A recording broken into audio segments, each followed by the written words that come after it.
Mesdames et messieurs, je vous souhaite la bienvenue à ce webinaire sur le dimensionnement des structures en acier. Je suis Gabrielle Muller et je suis aujourd'hui accompagnée par mon collègue M. Peter Walker qui répondra à vos questions si vous en avez. Pour poser des questions, il suffit d'agrandir l'icône de l'application GoToWebinar et de vous poser vos questions sous questions.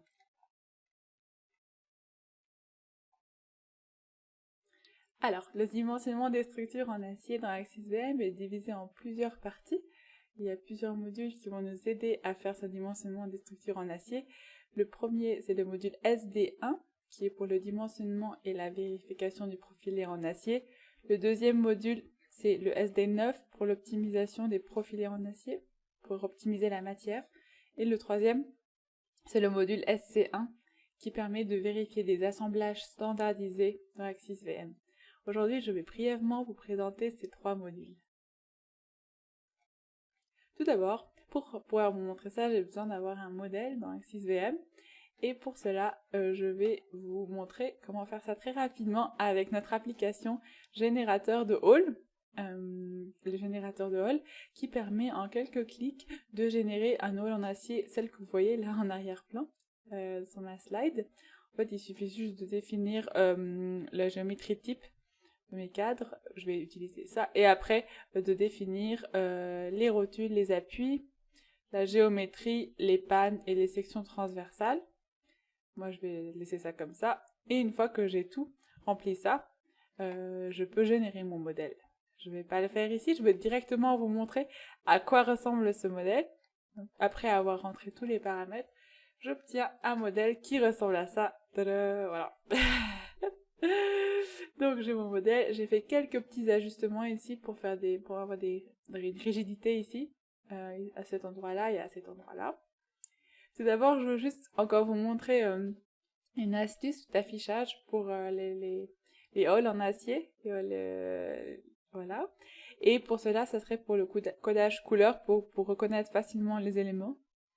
Pour cela, il faut aller sur la section codage couleur dans la barre à gauche. Tac, voilà. Et là, par défaut, c'est ce qu'on voit, tout est bleu. Maintenant, je peux lui dire de faire le codage couleur par rapport à la section transversale, c'est-à-dire que pour chaque section, il va prendre une autre couleur et du coup, je peux directement de 1 voir je peux voir en fait les sections qui travaillent ensemble, qui ont le même profilé pour vérifier si j'ai pas fait d'erreur de modélisation ou de définition des éléments. Donc, vous voyez ici, ça c'est les couleurs qu'il me propose par défaut. Ici, à droite, j'ai la légende. Et maintenant, si les couleurs par défaut ne me conviennent pas, je peux les ajuster ici avec le gradient de couleur.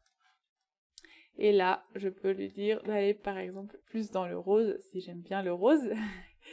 Et il va me faire, en validant ça, il va me faire quelque chose de plus dans le rose vert. Voilà, ça c'est si je veux, pour des questions de visualisation ou pour d'impression, je peux ajuster les couleurs ici. Et ça me permet aussi de faire un contrôle visuel, comme je l'ai dit. Je vais laisser par défaut et je valide. Ici, j'ai déjà fait le calcul au préalable et une fois que j'ai fait le calcul statique, je peux aller visualiser dans Axis, je peux aller voir le résumé des poids et de la quantité de matière qu'il a utilisé, de quantité de matière que j'ai définie dans mon modèle. Pour cela, je vais sous le registre statique et après je vais à gauche sous tableau, je valide tout ça et je vais aller ici trouver, donc c'est juste avant résultat, je vais aller trouver résumé de poids. Et là, j'ai deux tableaux de résumé. Le premier, c'est pour, il montre le poids par matériau. Donc ici, j'ai qu'un seul matériau, dès qu'il me montre le poids total. Et le deuxième, c'est le poids par section transversale. C'est-à-dire que pour chaque profilé, en fait, il va me donner la longueur, le volume, la masse, le poids propre et la surface extérieure pour les profilés creux. Comme par exemple ici, le profilé en rond creux, les 60-63, il va me donner aussi une surface intérieure.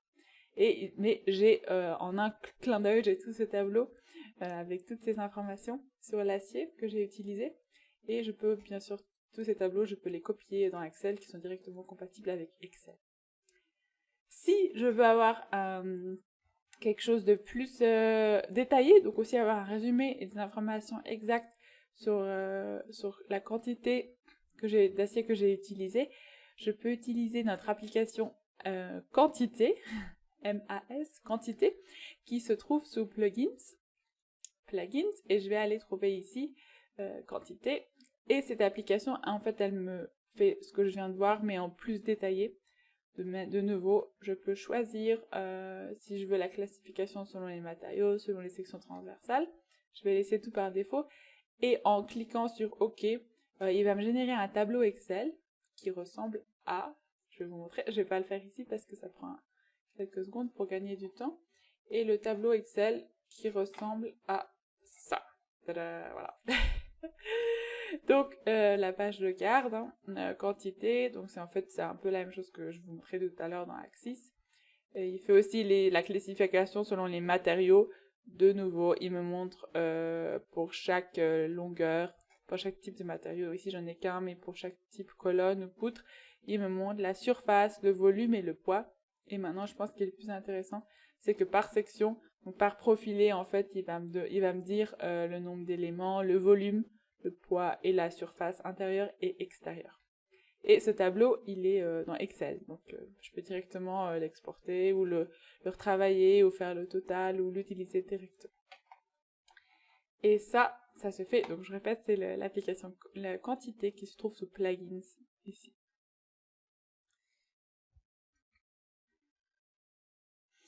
Après, pour faire mon dimensionnement, bien sûr, je dois définir un matériau et les propriétés du matériau. Je fais ça ici, sous éléments et dans matériaux. Ici, j'ai le matériau de l'acier. Et là, en cliquant dessus, en double-cliquant ici, j'ai le dialogue pour définir les propriétés du matériau. D'un côté, ici, je dois faire attention que la norme qui est en cours ici, que j'ai sélectionnée, elle correspond avec la norme nationale pour avoir un dimensionnement cohérent. Je dois avoir les paramètres d'acier et les propriétés linéaires du matériau. Et ici, au cas où, je peux aussi utiliser les propriétés non linéaires du matériau. Dans ce cas-là, il faudra aussi que je fasse une analyse statique non linéaire, ce que je ne vais pas faire dans le cadre de ce webinaire, mais sachez que si vous avez besoin d'exploiter l'acier plus loin que simplement l'élastique, vous pouvez le faire ici en définissant ces paramètres. Voilà, je vais fermer.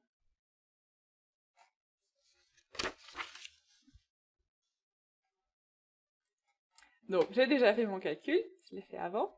Et maintenant, on va passer à la partie dimensionnement des structures en acier. Donc, c'est dans l'onglet dimensionnement acier. Et ici, donc, il s'agit de dimensionner, de voir si trouver le taux d'exploitation en fait des sections en acier et de refaire quelque chose pour y remédier dans le cas où ce taux d'exploitation serait plus grand que 1. Ça sera en deux parties. Là, on parle du module SD1, donc le module qui permet de dimensionner les éléments. Et après, la deuxième partie optimisation, ça sera le module SD9 pour optimiser les profils de manière à avoir un taux d'exploitation défini par l'utilisateur et de bien optimiser la matière, comme son nom l'indique. Alors, tout d'abord, voilà, je vais définir les pannes.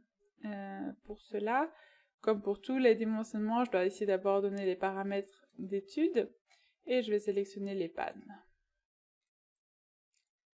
Tac, tac, tac, tac, tac, tac, tac, tac. Et voilà, j'ai alors le dialogue avec les paramètres qui s'ouvrent. Ce dialogue est composé de deux parties, le LU et le LS. Le LS est nouveau depuis la version X4. Et ici, je vais rentrer certains paramètres, dont un paramètre important ici, c'est la longueur, c'est la subdivision des éléments à dimensionner, c'est-à-dire que est-ce que oui ou non, à chaque fois que ma panne, elle coupe un autre élément, est-ce que c'est entre guillemets un élément séparé au niveau qui est considéré pour le flambage, ou est-ce que c'est un élément continu? Là, vous voyez pas, mais en fait, vous allez voir après qu'en fait, à chaque fois que, en fait, il y a des rotules définis à chaque intérieur de la panne, et du coup, en fait, il faut faire comme ça, parce que la longueur de flambage doit être calculée séparément pour chaque panne. Après, je dois aussi ajuster les coefficients de flambement, que je vais laisser ici. Et voilà. Donc de 1, vous voyez, c'est ce que je vous disais, c'est que les pannes, elles sont reliées par des rotules. Du coup, il faut que la longueur de flambement soit définie indépendamment, enfin individuellement pour chaque panne. C'est pour ça que j'ai choisi l'option avec éléments séparés, dissociés entre guillemets. Et là, je vois, avec la légende que j'ai à ma droite, qu'il y a le taux d'exploitation pour la combinaison de charge critique minimum, maximum. Le taux d'exploitation dépasse les 1. Donc, la résistante, la valeur de calcul est plus grande que la valeur résistante. Pourquoi? Allons voir ça. En cliquant simplement ici sur une panne, je vois ici mes diagrammes, mon taux d'exploitation qui va jusqu'à 1,12. Voilà, alors là je peux pas voir directement pourquoi, parce que toutes les autres vérifications qui ont été faites, qui sont montrées ici, ils ont pas l'air, ils dépassent pas le coefficient de 1. Donc je vais voir dans calcul de dimensionnement, dans mon rapport. Là, dans calcul de dimensionnement, j'ai tout mon rapport avec toutes les vérifications qui ont été faites et tout, qui est tout bien détaillé. Et là, tac, tac, tac, tac, tac, où est-ce que c'est? Ah, voilà, à l'ELS. C'est le LS qui n'est pas vérifié, et le LS il n'est pas montré ici dans ce premier dialogue d'aperçu, c'est pour ça que je ne pouvais pas le voir directement, mais je le retrouve bien sûr dans le rapport, et je peux aussi aller voir exactement pourquoi il n'est pas vérifié, et remédier à ça. Ce que je ne pardon. Ce que je ne vais pas faire aujourd'hui. Je valide tout ça, et je passe à la vérification des piliers, des colonnes que j'ai ici en bas. Pareil, ici, je vais réutiliser la fonction paramètre d'étude et je vais sélectionner tout ça.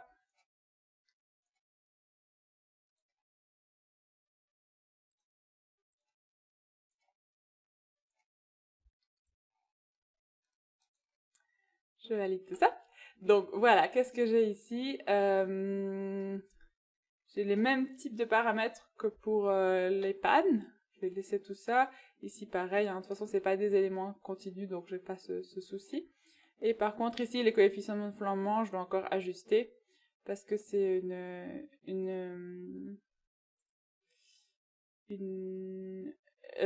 pardon. C'est une colonne qui a une rigidité, qui est rigide, pardon. J'ai une colonne qui est rigide autour de l'axe faible. Voilà. Et du coup, ici, je peux ajuster, et je vais dire ça, 0,7, ou bien je peux aussi l'ajuster manuellement au besoin. Je valide tout ça. Et pareil ici, on voit que les colonnes, elles ont un taux d'exploitation qui est supérieur à 1. De nouveau, je vais aller voir ce qui s'est passé là. Je clique là-dessus et je vois que, déjà ici, je vois que c'est en rouge, donc c'est déjà au niveau ici de la stabilité, donc c'est le flambement qui est un souci, qui fait que je ne puisse pas atteindre un taux d'exploitation inférieur à 1. De nouveau ici, je vais regarder dans le rapport et directement je vois ici, voilà, c'est le flambement, la stabilité latérale qui n'est pas vérifié.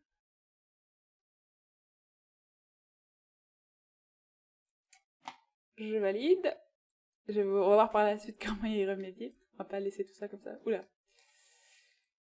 Voilà, et maintenant le dernier élément, donc ça sera pour ce élément du bas de treillis. Vous voyez déjà ici que ce que je vous disais tout à l'heure, cet élément, c'est un élément continu, et donc par conséquent, la longueur de flambage va devoir être considérée pour tout ça. Toute la vérification au flambage se fait pour l'élément en entier, et pas pour les éléments séparés, comme c'était le cas pour les pannes par exemple.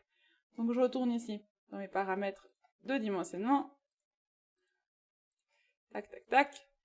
Et je vais ici choisir cette option ici, avec dire que c'est un élément à dimensionner comme un tout, et la longueur de flambage est à définir, à calculer pour 1. Je vais lui demander de faire un calcul automatique des longueurs de flambement, parce que ici, dans ce cas-là, vu que c'est un cas un peu compliqué pour déterminer la longueur de flambement, je vais lui dire de faire ça automatique. Je valide. Et j'ai alors un message d'erreur qui me dit que en fait j'ai pas d'appui latéraux pour le calcul du flambement latéral par torsion avec la méthode AutoM critique. En fait, c'est parce que pour tous les autres systèmes, il calcule les appuis latéraux automatiquement par rapport à ce qu'il a autour. Donc par exemple, il a fait ça pour tous les autres, les pannes et les pannes et les colonnes. Par contre, ici, c'est un système complexe parce qu'on a des éléments inclinés un peu qui viennent de tous les côtés. Du coup, il faut l'aider. Et je vais vous montrer où ça se fait. Je vais pas le faire. Donc, je sélectionne tout ça.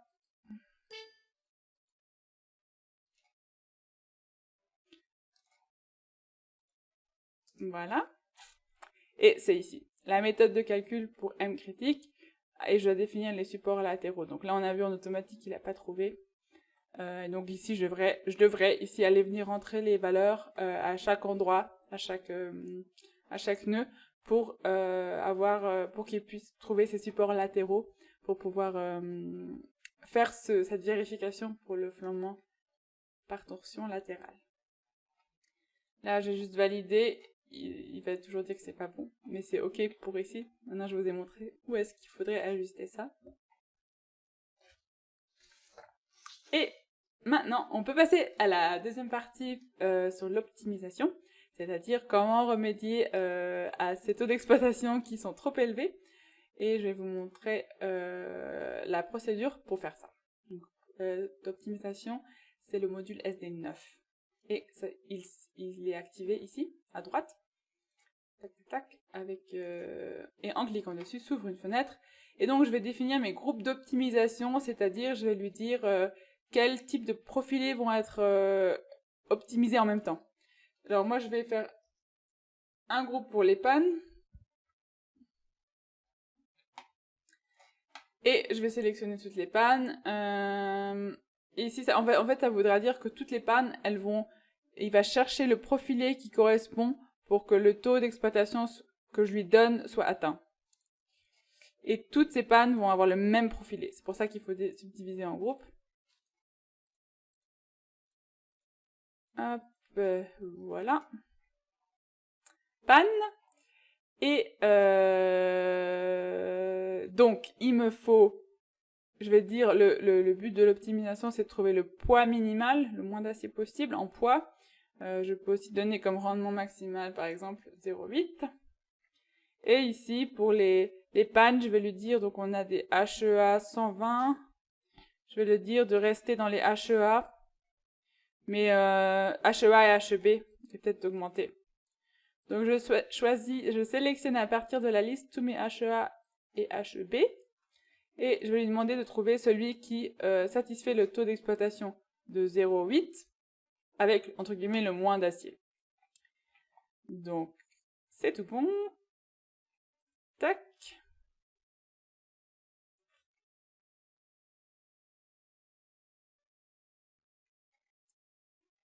Et je me suis trompée, c'est les colonnes que je voulais faire ça. Mais c'est pas grave.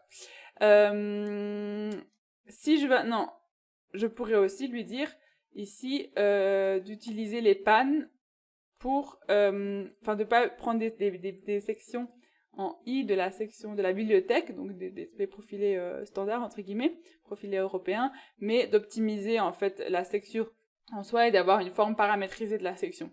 C'est-à-dire, il faudrait que je lui dise, ah bah oui, maintenant j'ai une section en I, et va élargir les ailes et lames, va l'ajuster de manière à ce que je satisfasse mon taux d'exploitation. Donc dans ce cas-là, je vais lui dire les limites, là où il peut aller, donc H, B, lames et les ailes et lames, et je peux lui dire, et il va aller me chercher le profilé optimal. Je peux aussi lui dire de bloquer, entre guillemets, par exemple ici les ailes, il va juste optimiser l'âme, par exemple. La deuxième groupe, c'est les colonnes, qui vont aussi avoir, elles, toutes les mêmes propriétés. De nouveau, je les sélectionne.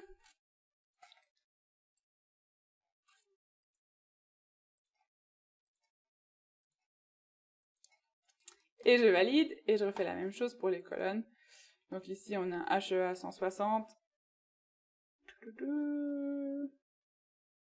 Pareil, je vais lui dire d'aller chercher dans la bibliothèque des sections transversales, dans la bibliothèque des HEA et B, d'augmenter, donc on est un B, A, B, A, B,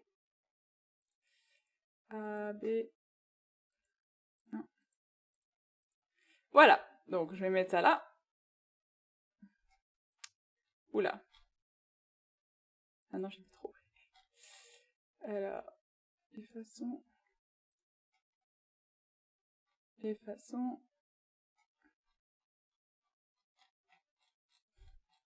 J'ai voulu aller trop vite. Effacer, oui. Effacer, oui. Effacer.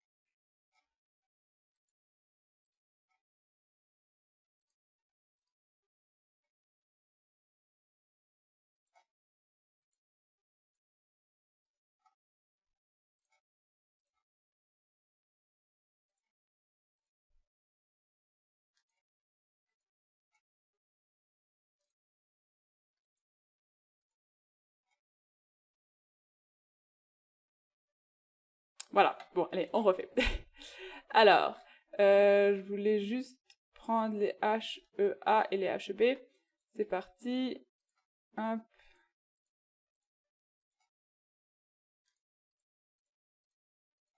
Voilà, je les mets là, c'est tout bon. Et maintenant, donc ici pareil, je mets le rendement de 0,8, comme ça, pour vous montrer. Et donc maintenant, je passe à l'étape suivante qui est l'optimisation. Ici, je vais optimiser les colonnes dans le but de cet exemple. Vous voyez ici, le taux d'exploitation est inférieur à 1 parce que l'ELS n'est pas vérifié, n'est pas fait dans cette vérification. Ici, je vais optimiser uniquement les colonnes. Et donc, je lui ai dit d'atteindre un taux d'exploitation cible de 0,8. Et voilà. Donc, je vais lui dire de faire ça. Tout est bon. Optimisation. Il a dit que ça peut prendre du temps, mais vous voyez, ça va assez rapidement. Et voilà, en quelques secondes, j'ai maintenant mes nouveaux taux. Donc lui, il me propose un HEA 200, donc c'est la forme optimisée, pour un rendement de 0,6. Et maintenant, je vais lui dire, du coup, je vais dire, ok, j'accepte ça. Il faut savoir que maintenant, il a changé les sections, mais les efforts internes n'ont pas été recalculés.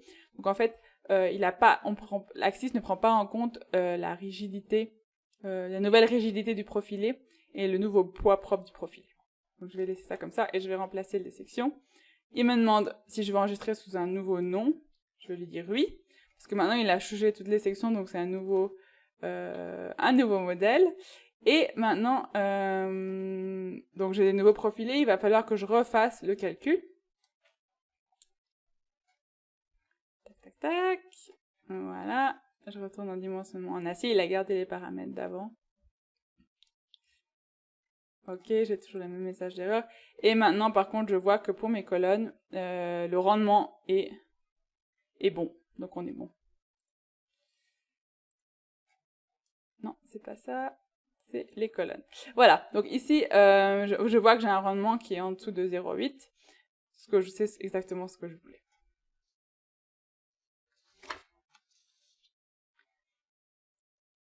Maintenant, je vais encore vous montrer un petit truc, c'est le module SC1. C'est les petites icônes que vous voyez ici, c'est pour dimensionner des assemblages standardisés dans Axis VM. Donc vous voyez, hein, il y a les assemblages qui sont marqués ici avec un petit icône, vous allez voir ce que c'est. C'est les assemblages de base. Et je vais vous montrer à l'aide d'un petit exemple à l'aide de cette connexion ici, qui est une connexion rotulée entre ici la panne et la colonne. Du coup, j'utilise l'option rotule. Je sélectionne mes deux poutres.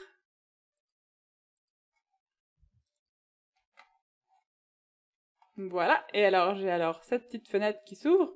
Et alors ici, je vais rentrer les paramètres pour l'assemblage. Ici, je vais mettre par exemple 140. Ça, c'est pour la plaque en haut du profilé, qui va venir coller à l'endroit où elle touche la colonne. Voilà. Donc ça, c'est pour la plaque du haut. Après, j'ai encore les boulons à définir. Je peux définir tous les paramètres des boulons et aussi des soudures. Donc ici, je peux dire encore au flange, donc aux ailes, de faire encore donc il y a de toute façon une soudure dans l'âme et de mettre encore une soudure dans les ailes. Ce que je ne vais pas faire aujourd'hui. Et après, j'ai la possibilité de voir en 3D à quoi ça ressemble mon assemblage. Donc ici, vous voyez à quoi ça ressemble. Et je peux confirmer si j'ai tout bien rentré. J'ai aussi la possibilité ici d'exporter en drawing en DXF. Ici, je peux exporter en fichier DXF. Donc, c'est le plan en fait de l'assemblage pour dessiner. Et j'ai les calculs, le résumé des calculs, et j'ai ici le rendement qui est fait pour le calcul, le cas le plus déterminant, qui est ce cas-ci dans ce cas-là. Et avec un double clic, en fait, il m'ouvre le rapport. Et j'ai toutes les vérifications qui sont faites, j'ai tous les paramètres qui sont documentés, et tous les calculs qu'il y a à faire. Voilà, sous la forme rendue. Je vois l'assemblage qui est là, dessiné avec les petits boulons. Ce qui est très pratique visuellement et qui est une grande aide pour le support visuel. Alors, salut. Voilà, les boulons. Alors avec ce module SC1, il y a différentes possibilités. Je vous ai dit, c'est des assemblages standardisés. Il y a 7-8 possibilités. Donc vous voyez ici les représentations à quoi ça ressemble. Donc vous voyez en quelques clics, on peut définir ces assemblages et faire le dimensionnement et la vérification. Maintenant, ça c'est vraiment que pour des assemblages standardisés. Pour des assemblages plus poussés et plus complexes, on ne peut pas utiliser le module SC1. Il faudrait alors utiliser carrément un autre logiciel, comme par exemple le logiciel IDEA Statica Steel Connection, qui lui pour le coup est un logiciel d'assemblage quelconque et avec lequel on peut faire des assemblages très complexes et quelconques, enfin de géométrie quelconque. J'ai pas parlé du dimensionnement au feu dans ce webinaire parce que ça sera le sujet d'un webinaire dans le futur. Mais sachez qu'Axis permet de faire le dimensionnement au feu des structures, des éléments en acier et de calculer la courbe de feu, que vous voyez ici. Mais comme je vous ai dit, ça sera le sujet d'un autre webinaire. Je suis arrivée à la fin de ce webinaire. Je vous remercie d'avoir participé. Et j'aimerais vous inviter à notre prochain webinaire qui sera sur le sujet des ajustements de modèles dans Axis VM. Donc comment faire des ajustements, des modifications et comment éviter des petits accidents de modélisation. Et en fait un peu des habitudes de bonne pratique. Et ce webinaire aura lieu le mardi 26 juin à 14h15. Bien sûr, nous restons à votre disposition en cas de questions, sous l'adresse ou le numéro de téléphone en bas. Et je vous remercie déjà maintenant pour votre attention et je vous souhaite une bonne journée. Au revoir.